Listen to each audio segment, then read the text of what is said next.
محدث ابن جوزی علیہ رحمہ نے لکھا ہے کہ حضرت عمر نے جناب سعید بن عامر رضی اللہ تعالیٰ عنہ کو ایک صوبے کا گورنر بنایا تھا۔ حضرت سعید بن عامر ان لوگوں میں سے تھے جن کے بارے میں امام قشیری فرماتے ہیں کہ صوفیاء کے امام ہیں یہ لوگ، صوفیاء کے۔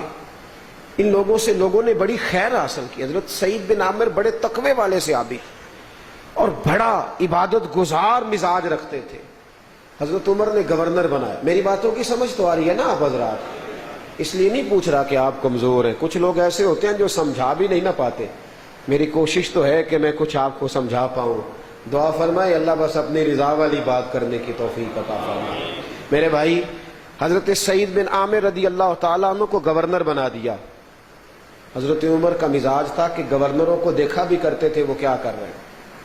کچھ مہینوں کے بعد آپ ان کے صوبے میں گئے، جامع مسجد میں لوگوں کو جمع فرمایا، حضرت سعید بن عامر کو بھی بلایا، فرمایا تمہارا گورنر کیسا ہے؟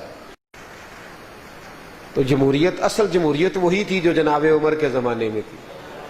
اصل جمہوریت گورنر کو سامنے کھڑا کر کے پوچھا جا رہا ہے بتاؤ آپ نے اپنا گورنر دیکھا ہے؟ کیوں نہیں دیکھا؟ آپ کے صوبے کا نہیں؟ عجیب معاملہ ہے نا یار، کہ ہمارا ان لوگوں سے واسطہ ہے جو ہمارے سربراہ ہے، جن سے کبھی شناسائی نہیں، ہم جانتے ہی نہیں۔ لیکن یہ دیکھیے اصل پیغام کیا ہے۔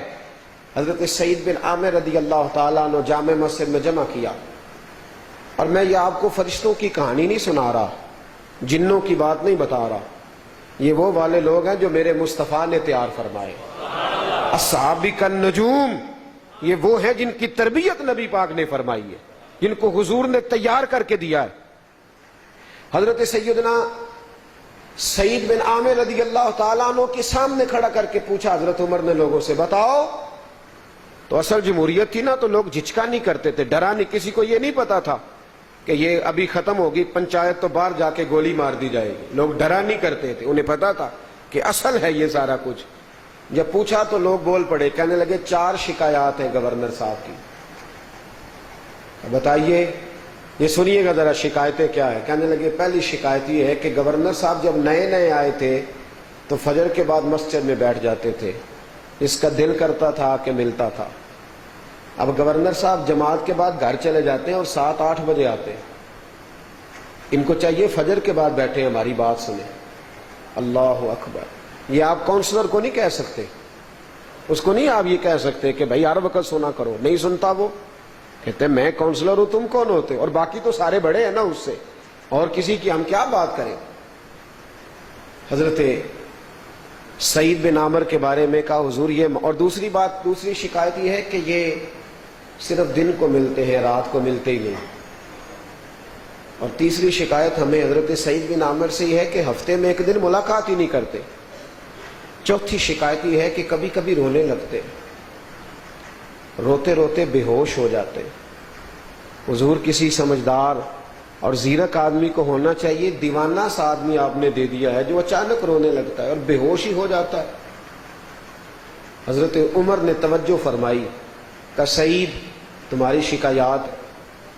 جناب سعید بن عامر عرض کرنے لگے حضور میں نے تو پہلے ہی کہا تھا میں گورنری کے قابل ہی نہیں، لیکن آپ نے حکم دیا تو میں تیار ہو گیا۔ حضور مہربانی فرمائیں، شفقت کریں، آپ مجھے جانے دیں۔ فرمایا نہیں، تم سوالوں کے جواب دو، بتاؤ کہ پہلے فجر میں بیٹھتے تھے، اب 7-8 بجے کیوں آتے ہو؟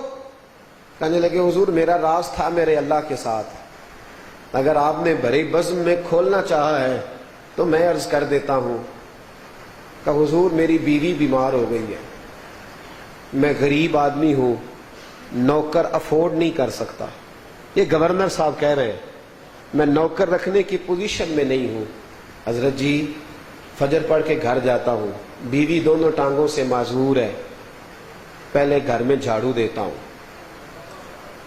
پھر میں ناشتہ بناتا ہوں، پھر اس معذور عورت کے کپڑے بدلتا ہوں، پھر اس کے منہ میں روٹی ڈالتا ہوں۔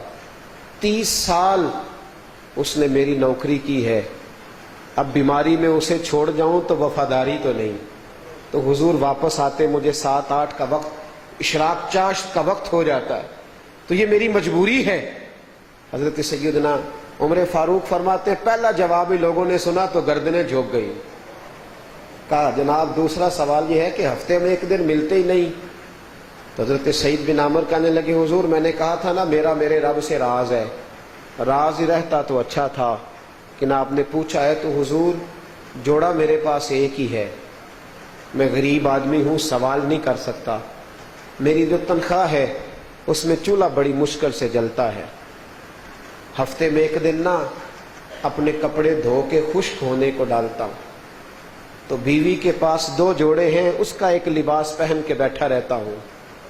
حضور سردی کا موسم ہے سارا دن خشک ہونے میں لگ جاتا ہے، میری خطا معاف کر دی جائے۔ حضرت عمر کی آنکھوں میں آنسو چمکنے لگے۔ کہا سعید تو دن کو ملتا ہے تو رات کو کیوں نہیں ملتا؟ تو حضرت سعید بن عامر نے اپنی داڑھی پکڑ لی، کہنے لگے حضور دیکھ رہے ہیں اب کوئی بال بھی کالا نہیں رہ گیا، پھل سارا ہی پک گیا، پتہ نہیں کب آواز آئے گی اور جانا پڑے گا۔ حضور دن میں نے مخلوق کے لیے رکھا ہے، رات اپنے رب کے لیے رکھی ہوئی، ساری رات مصلے پہ بیٹھ کے اسے مناتا رہتا ہوں، بڑی لمبی فہرست ہے، معافیاں مانگتا رہتا کہ جب جاؤں تو شرمندہ نہ ہو جاؤں۔ حضرت عمر کے آنسو داڑھی تک آ گئے۔ کہا حضور چوتھا سوال بھی جلدی پوچھا جائے۔ حضرت عمر کہنے لگے کبھی کبھی روتا ہے تو بے ہوش کی ہو جاتا ہے۔ تو حضرت سعید بن عامر کہنے لگے حضور 40 سال عمر تھی جب کلمہ پڑھا تھا، جب 40 سالوں کے گناہ یاد آتے ہیں تو پھر حوصلہ نہیں کر پاتا، سوچتا ہوں میں تو 40 گھنٹے کا حساب نہیں دے سکتا، اور اگر رب کریم نے 40 سالوں کا پوچھ لیا تو کیسے جواب دوں گا؟ ولی من خافا مقام ربہ جنتان، رب فرماتا ہے جو رب کے سامنے کھڑے ہونے سے ڈرے گا اللہ اسے 2 جنتیں عطا فرمائے گا۔ حضرت سعید بن عامر یہ کہہ کے پھوٹ کر رونے لگے، جناب عمر بھی رونے لگے، پورا مجمع رو پڑا۔ تو حضرت سعید بن عامر کہنے لگے حضور اب مجرم کی سزا کا بھی اعلان کر دیں، اب جلدی بتائیں، پردے تو کھل گئے، بتائیں میری سزا کیا ہے؟ تو حضرت عمر رو پڑے، ہاتھ اٹھائے، کہا اے اللہ میرے محبوب کی امت کو اس طرح کے اور گورنر بھی عطا فرما، اور بھی لوگ ایسے عطا فرما۔ بھائیو محاسبے کا وقت